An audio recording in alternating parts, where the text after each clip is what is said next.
शिवरे शांति विदाता श्री शांतिनाथ भगवान की, शिवरे वर्तमान शासन नायक मूलनायक श्री महावीर भगवान की, शिवरे आचार्य गुरुदेव 108 श्री विराग सागर जी महामुनि राज की, शिवरे आचार्य गुरुदेव 108 श्री विशुद्ध सागर जी महामुनि राज की, शिवरे मुनि श्री 108 अरिजीत सागर जी महामुनि राज के, समस्त मुनि संघ के जयकारा गुरुदेव का। चलिए मंगलाचरण के लिए हाथ जोड़ेंगे। मंगलम भगवान वीरो मंगलम गौतमो गणे मंगलम कुंद कुंदाद्यो जैन धर्मोस्तु मंगलम सर्वे मंगल मंगल्यम सर्वे कल्याण कारकम प्रधानम सर्वधर्माणां चेनुम चेतो शासनम चेनुम चेतो शासनम चेनुम चेतो शासनम। शिवरे देवाय देवे गजाड़ मूलनायक श्री महावीर भगवान की, चलो 24 तीर्थंकर भगवान की, आचार्य गुरुदेव 108 श्री विशुद्ध सागर जी महामुनि राज की, शिवरे मुनि श्री 108 अरिजीत सागर जी महामुनि राज की, समस्त मुनि संघ की जयकारा गुरुदेव का। चलिए महाराज श्री से निवेदन करने के लिए सभी लोग खड़े हो जाएंगे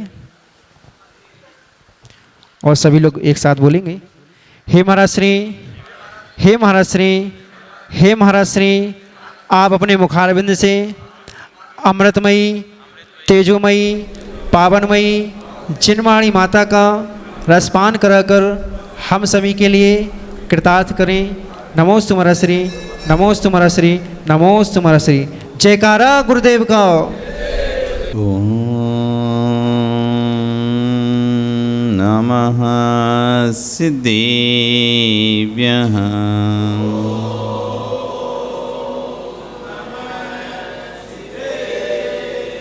ओम नमः सिद्धेभ्यः।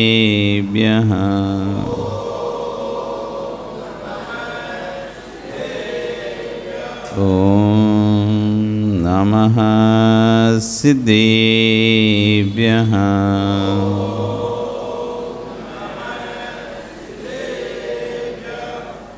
सत्त्वेषु मैत्रीं गुणिषु प्रमोदं क्लिष्टेषु जीवेषु कृपापरत्वम् माध्यस्थभावं विपरीतवृत्तौ सदा ममात्मा विदधातु देव। सदा ममात्मा विदधातु देव। सदा ममात्मा विदधातु देव। नमो अरिहन्ताणं नमो सिद्धाणं नमो आयर्याणं नमो वज्रायाणं नमो लोये सव्यसाहुणं। बोले अनंत नस परमिष्टि भगवानी की, आदिरुम आदिनाथ भगवानी की, वर्तमान शासन महावीर भगवानी की, आचार्य श्री कुलवत्त स्वामी महाराज, आचार्य श्री अमित गति स्वामी महाराज जी की, आचार्य गौर श्री षाट विश्व सागर जी महाराज की, अहिंसा में विश्व धर्म की। चैबले मुनि श्री 108 अरिजीत सागर जी महामुनि राज की, समस्त मुनि संघ की जयकारा गुरुदेव का। हो बंधु, वर्तमान शासन है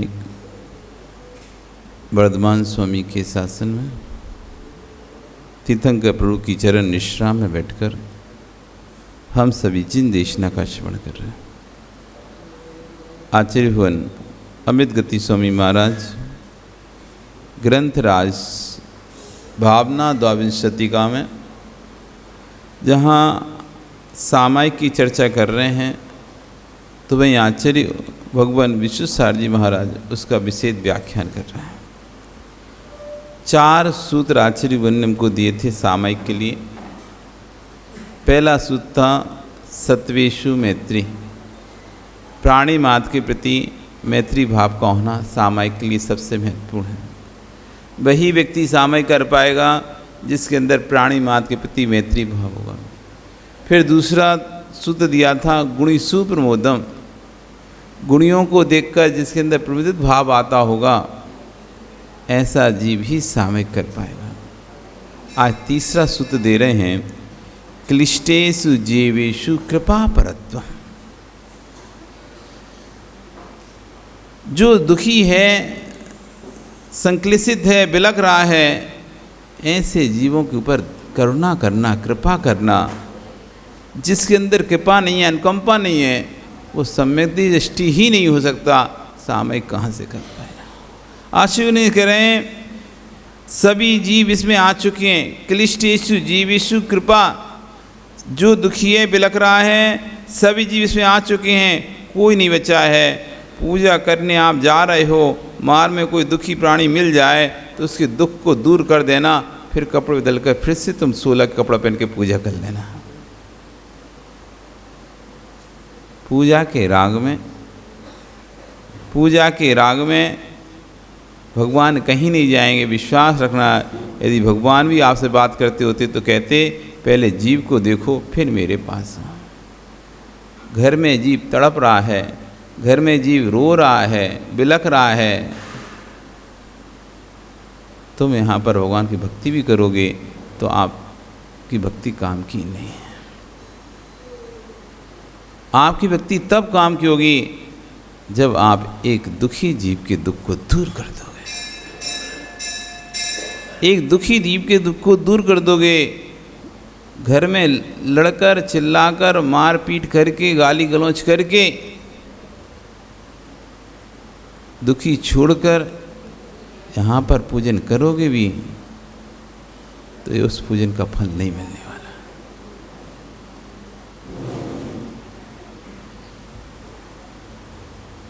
कोई जीव तड़प रहा है, आप 16 के कपड़े पहने हो, बोले हमारी पूजा का समय निकल जाएगा, हमको जाना है। यानी जिसकी तू पूजा करने जा रहा था वे तो बन चुके भगवान हैं। आचार्य कह रहे हैं, जिनकी तुम पूजा करने जा रहे हो वे तो बन चुके भगवान हैं, कि जो तड़प रहा है वो बनने वाला भगवान है। हम बन चुके भगवान के राग में बनने वाले भगवान को तड़पता हुआ छोड़ देते हैं। हमें फर्क ही नहीं पड़ता, कोई जीव दुखी है, हमें फर्क ही नहीं पड़ता।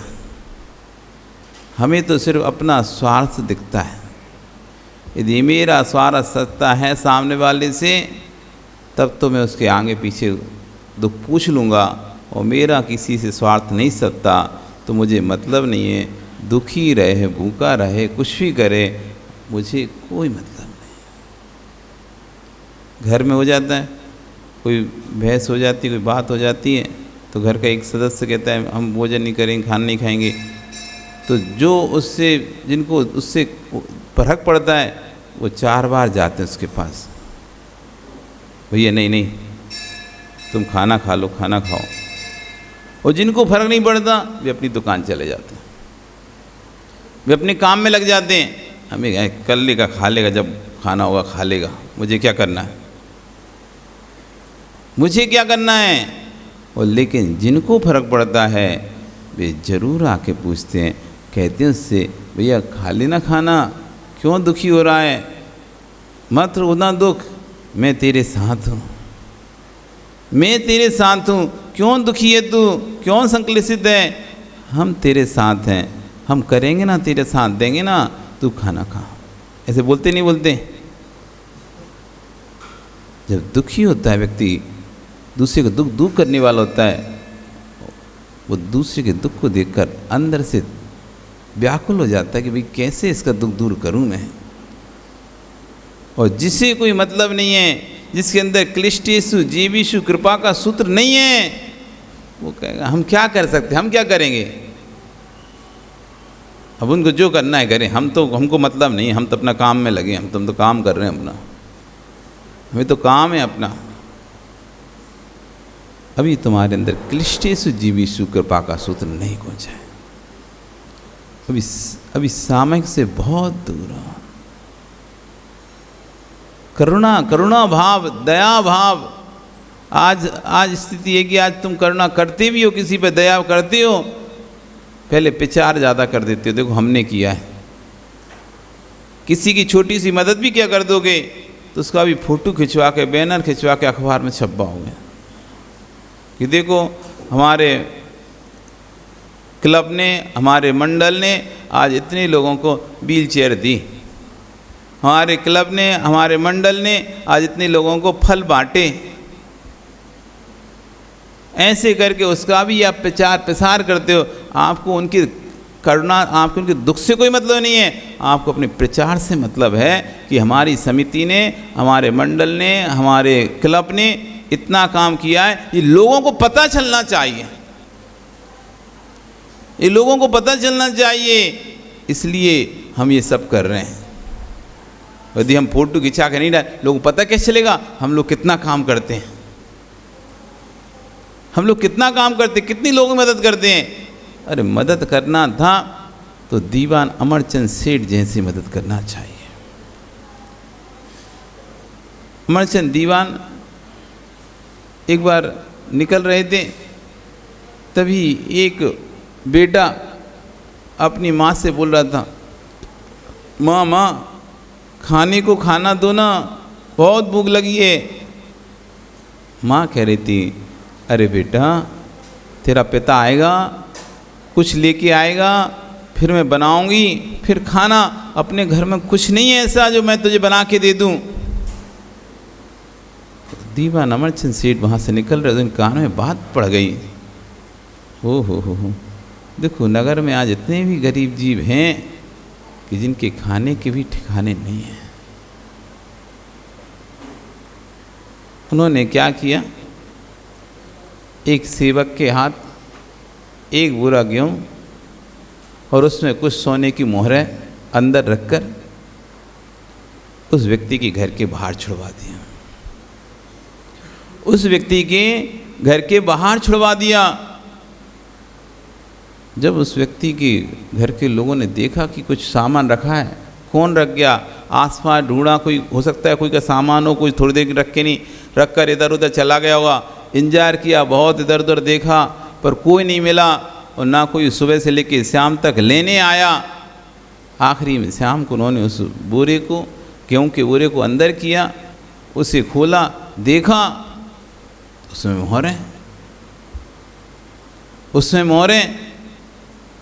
डर गया व्यक्ति, ये किसका है, किसने मोहरें रख दी, किसने अनाज रखा यहाँ पे और उसमें मोहरें भर के रखी हैं। सोचता है यदि मैं मोहरों को ले लूँगा कल को, अब मुझे तो नहीं पता कौन रख के गया, लेकिन यदि मैंने इसका उपयोग किया, उस व्यक्ति सोचता है मैंने इसको उपयोग किया और कल को मैं मोहर लेके किसी दुकान पे गया तो लोग तो मुझे चोर समझेंगे। क्यों, गरीब के पास मोहरें कहाँ से। समस्या तो आज यही है जगत की, लोगों को सच्चाई का पता बोध रहता नहीं है और अपने मन से जो बात उनको समझ में आती है उस बात को वो कर लेते हैं और उसी का प्रचार कर लेते हैं। माता अच्छा सत्य बताओ, आपको सत्य कितना पता रहता है और आप असत्य का प्रचार कितना करते हैं। सत्य कितना पता रहता है आपको, कमरे में, हमारे कमरे में क्या बात होती है, कौन हमको क्या कह के जाता है, ये आपको पता होता है क्या। लेकिन फिर भी आप, अरे महाराज तो नाराज हो गए, महाराज तो ऐसे ही हैं, छोटी छोटी बात नाराज हो जाते हैं, कछु बात ही नहीं थी। तुमको पता था क्या क्या बात हुई थी, कुछ भी तो आपको पता नहीं रहता, लेकिन फिर भी प्रचार तो आप कैसा कर देते हो, प्रचार तो आप ऐसा करते हो जैसे आपको ही सब पता है। एक बार एक व्यक्ति का गधा मर गया, गधा मर गया, वो अपने गधे से बड़ा प्यार करता था, तो उसने उसका नाम संत राम रखा था, संत लाल, संत लाल रखा था। तो वो नाई के पास गया, भाई मेरा तो मुंडन कर दे, मुंडन कर दे। कि क्यों, आज संत लाल की समाधि हो गई, निधन हो गया, संत लाल का निधन हो गया। अब संत लाल तो उसने सोचा कोई सकता महात्मा ही है कोई, संत लाल, अब नाम, अब अपने चीज़ का कोई कुछ ही नाम रख सकता। आप ही तो अपने कुत्तों का पिंटू चिंटू नाम रख लेते हैं, कुत्ते का नाम कुत्ता कौन रखता है, जो घर में कुत्ते पालते हैं वो अपने कुत्तों के नाम कैसे रखते हैं? टीनू, चीनू, मीनू, कुछ भी रख लेते हैं ना। तो ऐसे ही उसने अपने गधे का नाम रख लिया था संतलाल। और उसने कहा कि भाई मेरा मुंडन कर दे, क्योंकि मैं बाल मुड़ाना चाहता हूँ। इतने दिनों से मेरे यहाँ काम कर रहा था, तो उसने सोचा कितने दिन से काम करता था, सेवा करता, तो आज मर गया, चल इसलिए क्या कर सकता हूँ, तो जो बाल ही मुड़ा देता। तो नाई के पास गया, नाई से बोलता है संत लाल जी का निधन हो गया, संत लाल का निधन हो गया, तू मेरे बाल मुड़ा दे। वो सामान से बोला, उसने मोड़ दिए। तभी पीछे से एक व्यक्ति आया, उसने पूछे ये बाल क्यों मुड़वा रहा था? नाई से पूछा माल क्यों मुड़वा रहा था, तुमको नहीं पता? कि नहीं। 4 लोग और वहाँ पे आ गए, तुमको नहीं पता? कि नहीं। अरे एक संत का निधन हो गया है आज। क्या बोल रहा है? एक संत का निधन हो गया है। और वो जो है कुम्भकार, वो उसकी याद में या उसकी कहें कि श्रद्धांजलि में अपने बालों का तर्पण किया है। अब गांव के लोग तो भावुक थे, अरे रे रे संत का निधन हुआ है, क्यों ना फिर अपन को भी ऐसा कार्य करना चाहिए। तो 4 लोग और जो देख रहे थे, बैठे थे, उन्होंने अपने मुड़वा लिया। अब 4 और मुड़वा लिए, 5 गंजा, तो 5 को देख के 50 और आ गए। भी क्या बात है, ये सब गंजे क्यों है? अचानक ऐसे एकदम क्या हो गया? अरे क्या पता नहीं है, नगर में एक संत का निधन हो गई, समाधि हो गई है। ओहो, तो ये चलो चलो हमारे ही मोड़ दो। अब राजा के पास नाई को बुलाया गया, राजा की सेविंग होनी थी, कटिंग होनी थी, बुलाया गया। और सेविंग कर रहा था, करते करते राजा की तो आदत रहती, बताओ और नगर में क्या चल रहा, तुम सुनाओ। सुन के आया, महाराज आज आपको पता नहीं है, एक महान संत, अब वो तो वैसे भी आदमी की आदत होती है ना, जब बात को पता भी नहीं होता तो 4 बातें लगा के बड़ा के बोलने की आदत होती है। और फिर उसके सामने तो फिर और विशेष, एक महान संत जो कि आपके नगर में प्रभावना कर रहे थे, ऐसे संत लाल की आज समाधि हो गई है। अच्छा, पूरे गांव ने अपने सिर को मुड़वाया है। तो राजा सोचता है जब पूरे गांव ने मुड़वाया तो अपन कैसे छोड़े? भैया तू मेरा भी मोड़ देनी, तो लोग कहेंगे, तो उसका भी मोड़ दिया गया। अब मंत्री बाहर गए थे, मंत्री महोदय आए, देखे सब जगह गंजे दिख रहे हैं। सभा में आए, राजा को देखा तो राजा भी गंजा। हुआ क्या? बस एक वही बाल वाला दिख रहा था। तो मंत्री ने पूछा हुआ क्या है ऐसे नगर में, ऐसा कौन सा महान शोक आ गया, कौन से राज्य का शोक पड़ गया जो सबको मुड़वाना पड़ रहा है बाल, कौन ऐसा मरण को प्राप्त हो गया? तो राजा कहता तुमको नहीं पता क्या, तुम तो मंत्री हो, तुमको तो सब पता रहना चाहिए। कहीं नहीं मुझे नहीं पता, क्या बात है? कि एक संत का निधन हो गया। कि कौन से संत? अब नाम तो नहीं पता पर इतना पता आपको कौन बोला? हमको तो नाई बोला।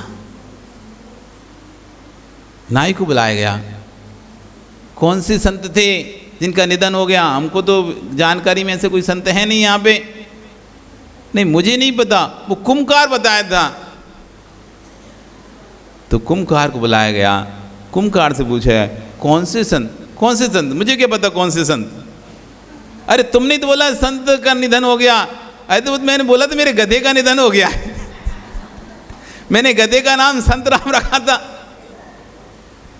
इसलिए वो शांत स्वभावी था, तो इसका नाम संत राम रखा था, उसका निधन हो गया। मैंने कब कहा किसी संत का निधन हो गया? तब सब लोग सिर ठुकते हैं कि बात क्या ही थी, उपचार हमने क्या ही कर दिया। इसलिए जब तक पूर्ण बात का ज्ञान ना हो, पूर्ण बात का बोध ना हो, तब तक अपने मुख से जीव को नहीं हिलाना चाहिए। अधूरा ज्ञान, अधूरी बात बड़ी खतरनाक होती है। अधूरा ज्ञान, अधूरी बात बड़ी खतरनाक होती है। बोध है नहीं है किसी बात का, कौन क्या कह के जा रहा है, कौन क्या बोल के जा रहा है, कौन साधु को क्लेश दे रहा है, कौन साधु को विकल्प दे रहा है, इस बात का बोध है ही नहीं है। महाराज तो ऐसे ही हैं, हर बात पे पास कर लेते हैं, महाराज जैसे आप गुस्सा करते हैं, इसका विचार कर देते हो। आपको दूसरे जीव का के बारे में कोई जानकारी है ही नहीं है। आप जिनके साथ रहते हो आप सिर्फ उनको ही प्रमाण मानते हो। बाहर का व्यक्ति कोई आएगा तो आप कहोगे नहीं ये तो यही गलत है, हम सही और हमारा जिसके साथ हम रह रहे हैं वही सही, बाकी सब गलत। ऐसा नहीं होता।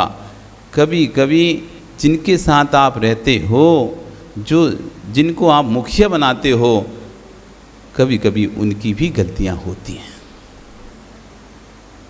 पर आपको बोध ही नहीं होता। आशीष बने यहाँ पे कह रहे हैं क्लिष्टेषु जीविषु, दुखी जीवों पर करुणा भाव रखना। घर में जीव तड़प रहा है और तू भगवान की भक्ति कर रहा है, तेरी भक्ति कार्यकारी नहीं है, तेरी भक्ति कार्यकारी नहीं है। भक्ति तब कार्यकारी होगी, भक्ति तब कार्यकारी होगी जब तू जीवों के दुख को दूर कर पाएगा।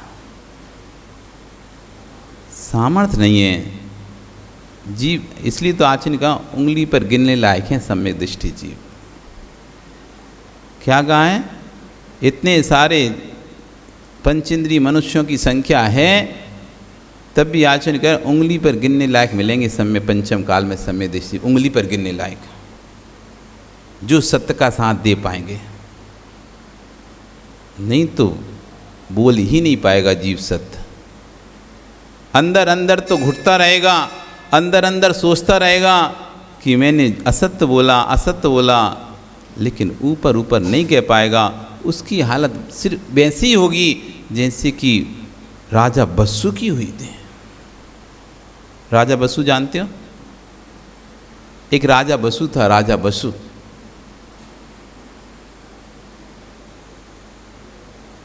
तीन मित्र थे, तीन मित्र।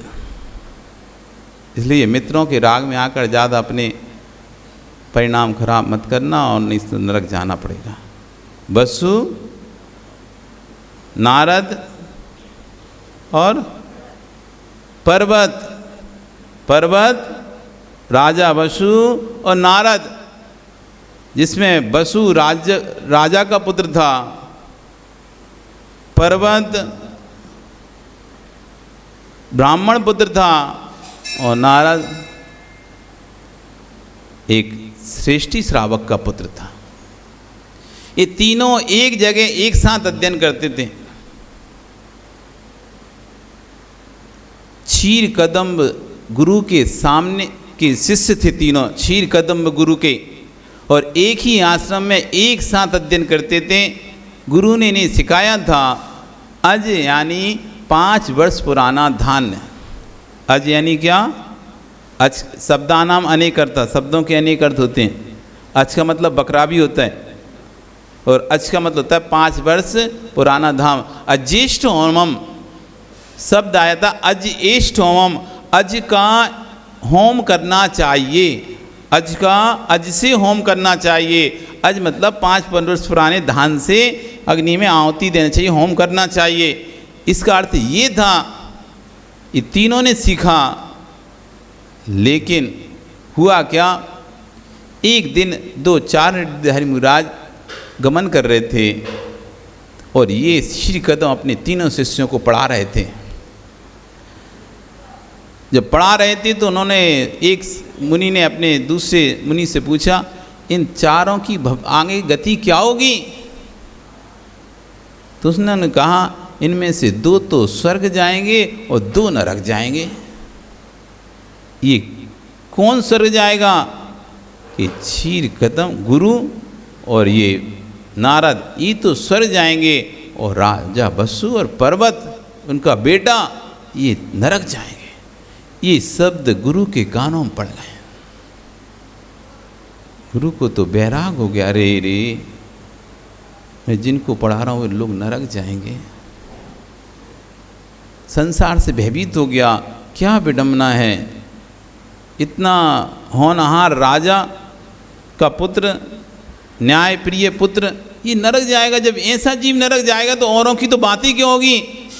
उसको तो संसार से उसने तो अपना तीनों शिष्यों को बुलाया कि अब आज से तुम्हारा अध्ययन पूर्ण हो चुका है और मैं तो अब संन्यास लेना चाहता हूँ और आप लोग अपना अपना घर जाइए और अपने अपने हिसाब से कार्य कीजिए। और ऐसे कह के उसने तो ले लिया संन्यास।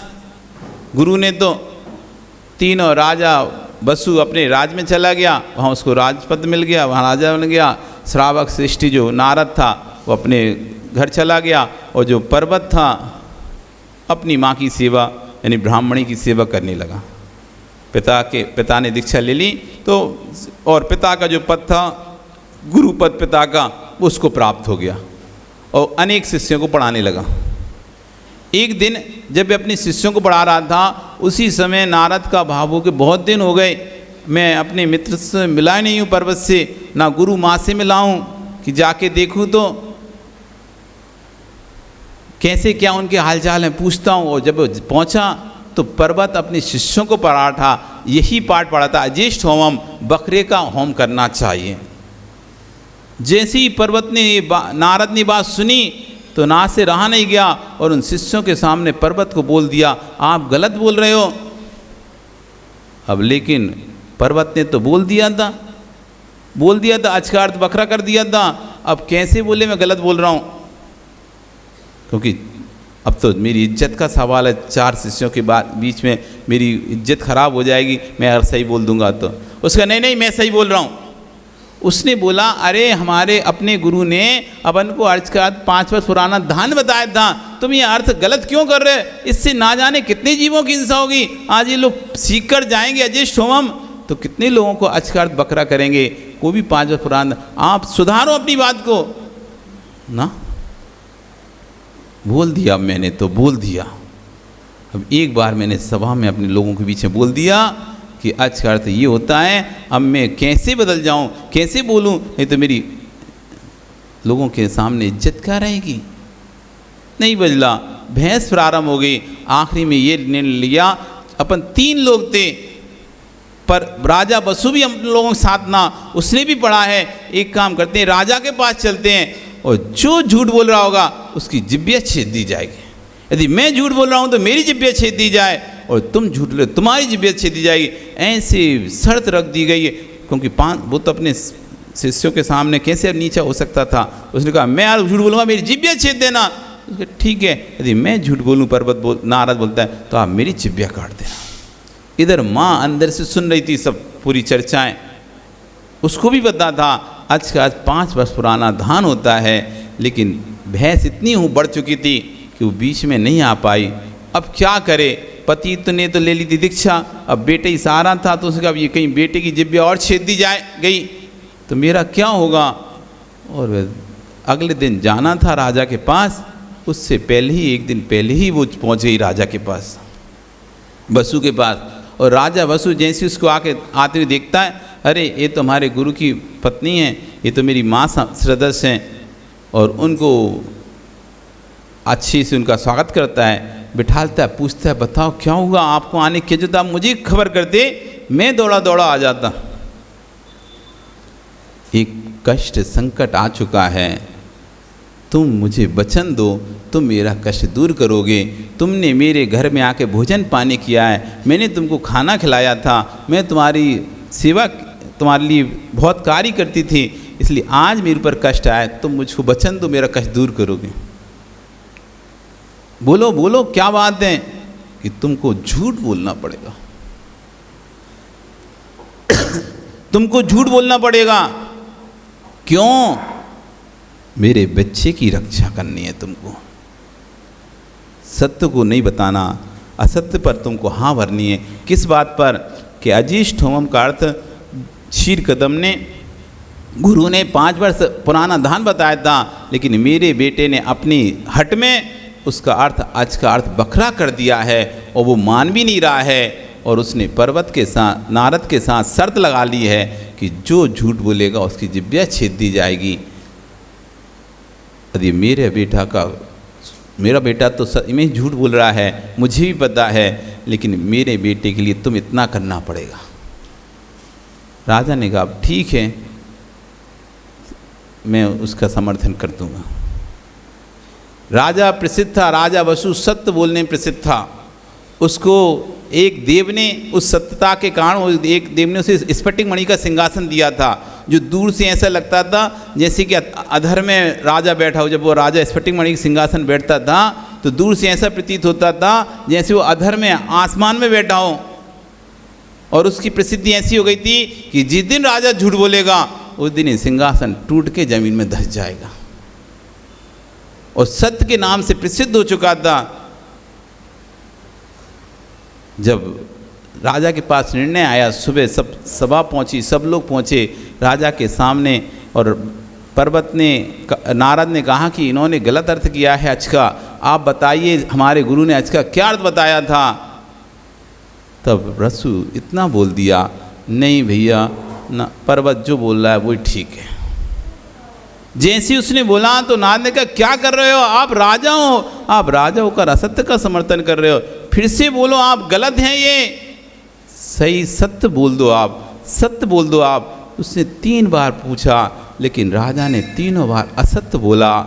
और जैसी तीसरी बार असत्य बोला उसका जो सिंहासन था टूटकर चकनाचूर हो गया और राजा की मृत्यु हो गई। तुरंत राजा मरकर नरक चला गया। तब लोगों को पता चला सत्य क्या था। जीव अपनी मान कसाय में, अपने राग में दूसरे जीव को असत्य ठहरा देता है। कहाँ जाएगा वो जीव? क्लिष्टेषु जीवेषु, यहाँ तो कह रहे हैं दुखी जीवों पर दया करो आचार्यगण यदि सामयिक करना है। और यहाँ हम जानकर एक दूसरे जीव को असत्य ही बना देते हैं, झूठा ही बना देते हैं। दया तो दूसरी बात है। क्लिष्टेषु जीवेषु, जिसकी तू पूजा करने जा रहा है वे बन चुके भगवान हैं, लेकिन जिसको तू तड़पा रहा है वे बनने वाला भगवान है।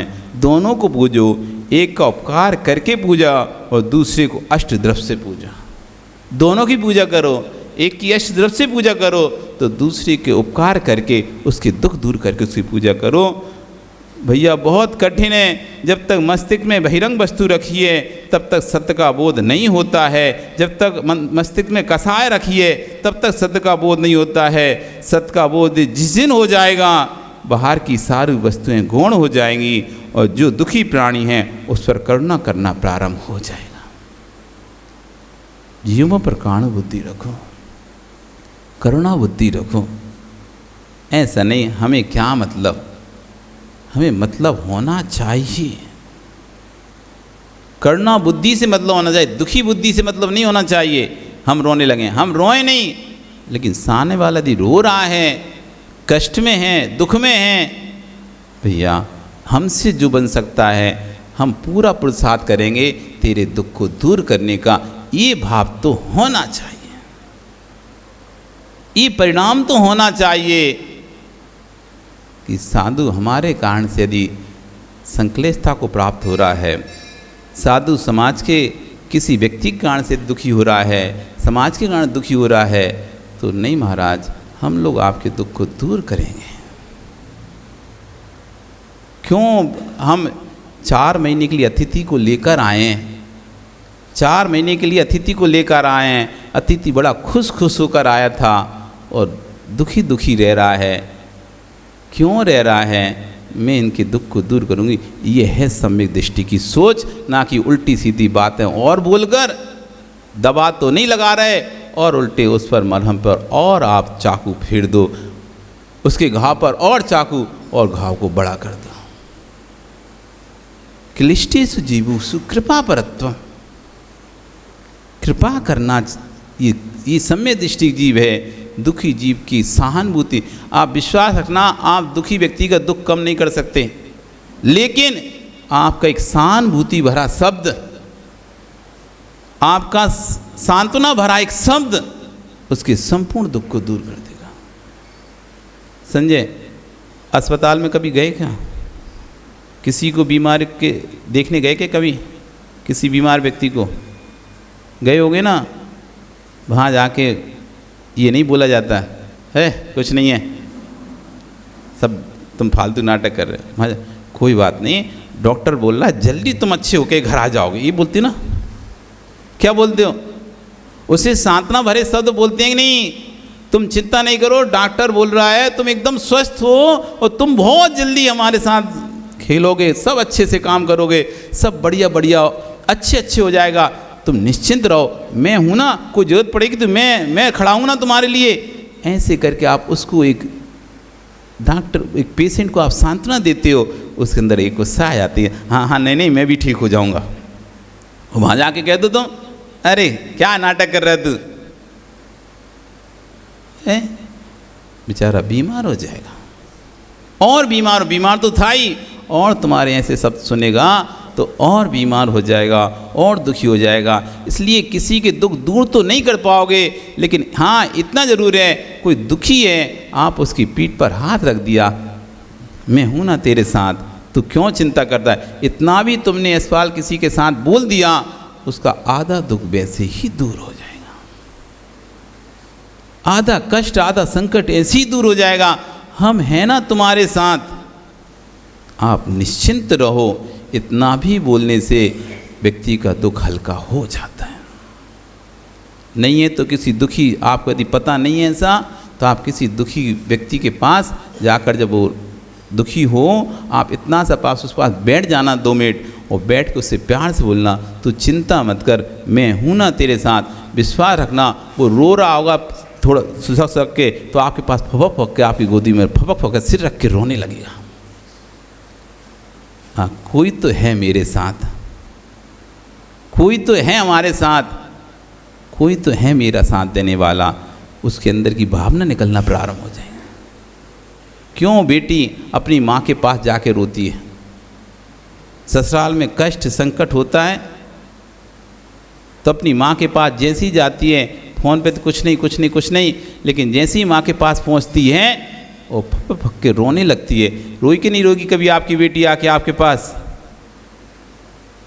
क्यों? जैसे उसे लगता है माँ मेरी अपनी है, अपनापन मिल रहा है, तो अपने सारे कष्ट संकट बोल देती है और हल्की हो जाती है। किससे? माँ कह रही है बेटी तू चिंता नहीं कर, मैं हूँ तेरे साथ। ये है क्लिष्टेषु जीवेषु कृपा, कि दुखी जीव के पास जाकर सहानुभूति के शब्द रखना, सहानुभूति के शब्द बोलना, उसका नाम है कृपा। कृपा का अर्थ अन्यथा लोगों ने ले लिया, कोई दया करना ऐसे हम तुम कर रहे, नहीं भाई।